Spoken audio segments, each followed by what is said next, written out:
घातलं गेलं पाहिजे अशी डिमांड मी करते. तसं विरोधी पक्षांनी सुद्धा करणं गरजेचं आहे. ताकदीने ते करतील की नाही माहित नाही, मी तरी नक्कीच करणार. या अधिवेशनामध्ये अजित पवारांच्या राजीनाम्याची मागणी व्हावी असं वाटतंय का? कारण अधिवेशनात हा मुद्दा उपस्थित होईल.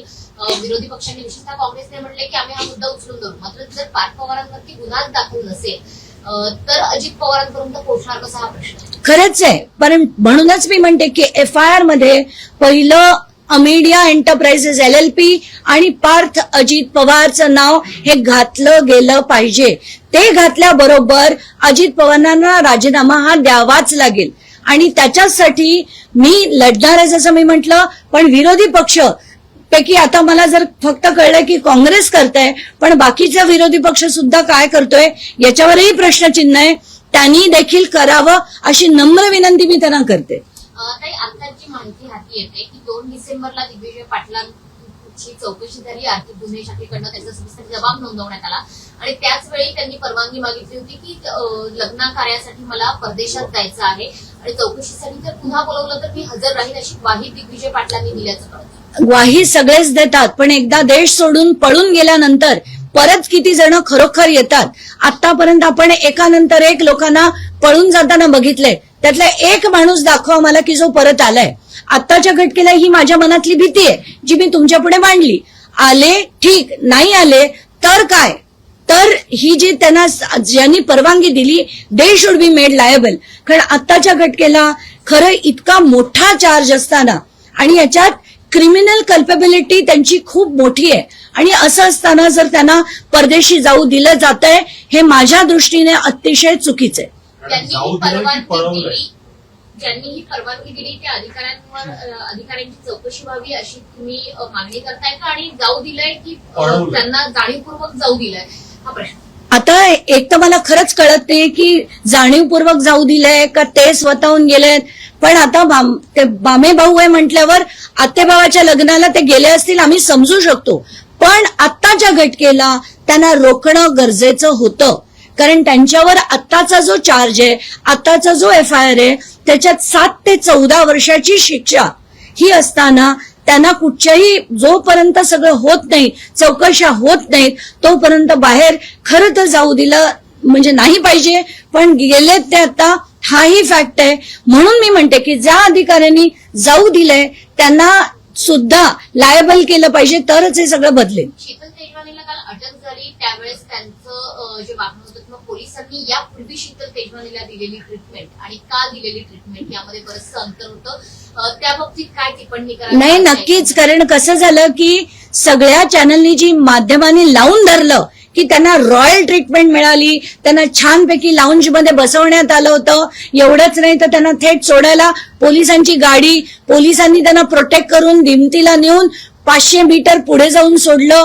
हे सगळं जेव्हा माध्यमांनी दाखवलं त्याच्यानंतर बहुतेक पोलीस शुद्धीवर आले आणि त्यांनी असं ठरवलं की आता हे पुन्हा करायला नको.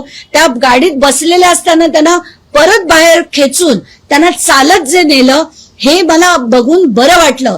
कारण ही ट्रीटमेंट सामान्य व्यक्तीला मिळते, ती शीतल तेजवानीला मिळालेली बघून बरं वाटलं. पण जसं मी म्हणते की माध्यमांनी हे लावून धरलं, आक्रोश जनतेचा झाला म्हणून हे केलं गेलंय.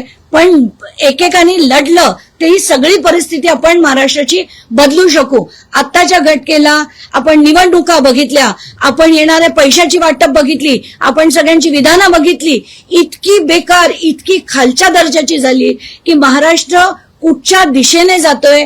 पूर्ण गुंडागिरी, त्याच्यात मारामाऱ्या बघितल्या, मुक्ताईनगरची मारामारी बघितली. काय चाललंय हे? हा महाराष्ट्र सुसंस्कृत महाराष्ट्र कधीच म्हणता येणार नाही. जो होता तो काळ पुन्हा आणण्यासाठी लोकांनी आता झटावं लागेल. अधिवेशन तोडण्यावर आहे. तुम्ही यापूर्वी सुद्धा पाठपुरावा केला, दिल्लीला सुद्धा गेला होता, मुख्यमंत्र्यांशी देखील संपर्क साधला. आता तरी पार्थ पवारांवर गुन्हा दाखल व्हावा याकरता तुम्ही मुख्यमंत्र्यांना पुन्हा एकदा त्याचा पाठपुरावा करणार का? कारण अधिवेशन काळात या मागणीलाही जोर येईल आणि कदाचित कारवाईलाही जोर. मी आजच मुख्यमंत्र्यांची वेळ मागितली आहे, पण ती त्या गौरी गर्जेच्या आई बाबांना घेऊन मी त्यांना भेटायला जाणार आहे आणि त्याच्यातच मी ही देखील मागणी करणार आहे की कम व्हॉट मे FIR मध्ये अमेडिया एंटरप्राइजेस LLP आणि पार्थ अजित पवार यांचं सुद्धा नाव घातलं गेलं पाहिजे. कारण घेणारी जी पार्टी होती ती अमेडिया एंटरप्राइजेस LLP होती आणि त्याच्यात 2 पार्टनर्स आहेत. त्या एकाचं नाव घालून उपयोग नाहीये. ते 1% फक्त अथॉरिटी सायनिंगची अथॉरिटी असणारे पार्टनर होते. मुख्य त्यातले जे 99% पार्टनर आहेत त्यांचं नाव सुद्धा FIR आलं पाहिजे अशी मी मागणी करणार आहे. धन्यवाद. शेवटचा एक प्रश्न, तपोवन बद्दल आज तुम्ही ट्विट केलेला आहे. कशा पद्धतीने बघताय तपोवनकडे, कारण भरपूर झाडं तोडली जातात. मला आत्ताच्या घटकेला असं कळतंय की साधुग्राम या नावाखाली ती जमीन बळकावून पुन्हा तिथे अशाच प्रकारचं एक मोठं षडयंत्र केलं जात आहे, जे गिरीश महाजन करतायत आणि त्याला पूर्ण समर्थन देवेंद्र फडणवीस देत आहेत. म्हणून मला असं वाटतं की आत्ताच्या घटकेला नाशिकची जी जनता लढतीये ती तपोवनासाठी लढतीये, तिथल्या झाडांसाठी लढतीये. आणि मला खरंच म्हणजे ती जी दृश्य बघितली की छोटी छोटी मुलं त्या झाडाला पकडून उभी आहेत, तरी सुद्धा या लोकांना फक्त पैशाची जी हाव सुटलीये ती बिलकुल नाशिककर खपून घेणार नाही. आणि ताकदीने महाराष्ट्रातल्या सगळ्या जनतेने तिथे पाठीशी उभं राहायला पाहिजे, कारण हा नाशिकचाच विषय नाहीये. सगळीकडे अशीच झाडं तोडली जात आहेत, अशाच जमिनी भुईसपाट करून बिल्डरांच्या आणि या राजकारण्यांच्या घशात जात आहेत. तर त्याच्या ताकदीने लढणं गरजेचं आहे. जेवढी माणसं जी इश्यूजवर लढतात त्यांनी समर्थन हे दिलं पाहिजे असं माझं स्पष्ट मत आहे. सुरुवातीपासूनच तुम्ही या प्रकरणी आक्रमक पाहायला मिळाला. तुम्ही अजित पवारांची राजीनाम्याची मागणी केली आणि पालकमंत्री पदाची आपण राजीनाम्याची मागणी केली. शीतलला अटक झाली आहे. दिग्विजय पायगड्या त्याला देतोय सरकार, पायी चालण्यास नकार देतोय शीतल तेजवानी. या प्रकरणामध्ये परत एकदा या संपूर्ण प्रकरणी अजितदादांच्या राजीनाम्याची आणि पालकमंत्री पदाची मागणी तुमची कायम आहे का, आणि पुढचं पाऊल काय असेल? आत्ताच्या घटकेला जर FIR मध्ये पार्थ पवारचं नाव आणि अमेडियाचं नाव आलं तर दुसऱ्या मिनिटाला अजित पवारांनी राजीनामा देणं गरजेचं आहे. त्यांनी नाही दिला तर तशी मागणी मी तर लावून धरतेच आहे, विरोधी पक्षांनी लावून धरावी अशी विनंती मी त्यांना करते. कारण एखाद्या आपल्या मुलांनी 1800 कोटीची सरकारी जमीन, ज्याचा पालकमंत्री मी स्वतः आहे, तर ते अजित पवार पालकमंत्री असताना त्यांच्या मुलांनी त्याच जिल्ह्यातली सरकारची जमीन लाटण्याचा प्रयत्न केला असेल तर नैतिकतेच्या आधारे त्यांनी राजीनामा हा दुसऱ्या मिनिटाला दिला पाहिजे. पण आत्ताच्या घटकेला तेच अजित पवार आपल्याला नाशिकच्या विषयावर बोलताना दिसत आहेत, निवडणुकांमध्ये फिरताना दिसत आहेत, पण त्यांना बिलकुल आता पडली नाही, कारण त्यांना खात्री आहे की त्यांच्यावर काही होणार नाही. पण ते लावून धरणं हे माझं काम आहे, मी करते, विरोधी पक्षांनी देखील ते करावं. अशा समित्या अनेक नेमण्यात आलेल्या आहेत. यापूर्वी पण कुठल्याच प्रकरणामध्ये समित्या नेमतात, SIT नेमतात, निष्कर्षापर्यंत पोहोचतात, कारवाई मात्र होत नाही. आतापर्यंत महाराष्ट्राच्या इतिहासात मला एक समितीचा अहवाल दाखवा की ज्याच्यावर अंमलबजावणी झाली आहे आणि ज्याच्यावर त्यांनी दिलेल्या वेळेत तो पूर्ण केलाय. कुठल्याच समितीने नाही. त्यांना नेहमी मुदतवाढ ही मिळते आणि त्यानंतर सुद्धा जेव्हा लोक थकून जातात, माध्यम थकून जातात, तेव्हा कुठे तो एक ठातूरमातूर अहवाल येतो आणि तो कचऱ्याच्या टोपलीत जातो.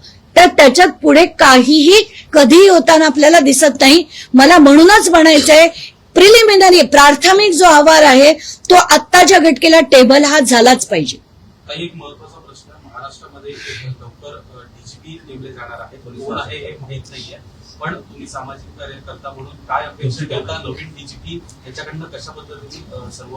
नाही, मी आज सकाळी काही बातम्या पण मला आल्या आहेत की सदानंद दातेजी आता DGP म्हणून नेमणूक त्यांची होणार आहे का झाली आहे, कारण बातम्या वाचल्या आहेत मी. तर मला असं वाटतं की सदानंद दात्यांसारखे व्यक्ती खरंच महाराष्ट्राला त्यांची गरज आहे. आणि आत्ताच्या घटकेला पोलीस वर रिफॉर्म्स आणण्याची खूप मोठी गरज आहे. जे सदानंद दात्यांची मी भेट घेऊन त्यांना विनंती करणार आहे की 2 वर्षांचा कालावधी त्यांच्याकडे आहे, त्याच्यात महाराष्ट्राच्या पोलीस फोर्सला पुन्हा एकदा जे स्कॉटलंड यार्ड सारखं मानलं जायचं त्या स्टेटसला आणून त्यांनी ठेवावं. आणि त्याच्यातच सदानंद दाते यांचं पण नाव मोठंच आहे, ते आणि मोठं होईल. देश विदेशातील प्रत्येक घडामोडींचे लाईव्ह अपडेट मिळवण्यासाठी आता साम टीव्हीच्या सर्व सोशल मीडिया प्लॅटफॉर्मला लाईक, फॉलो आणि सबस्क्राईब करा. तसंच सर्व नोटिफिकेशनसाठी बेल आयकॉन प्रेस करायला विसरू नका.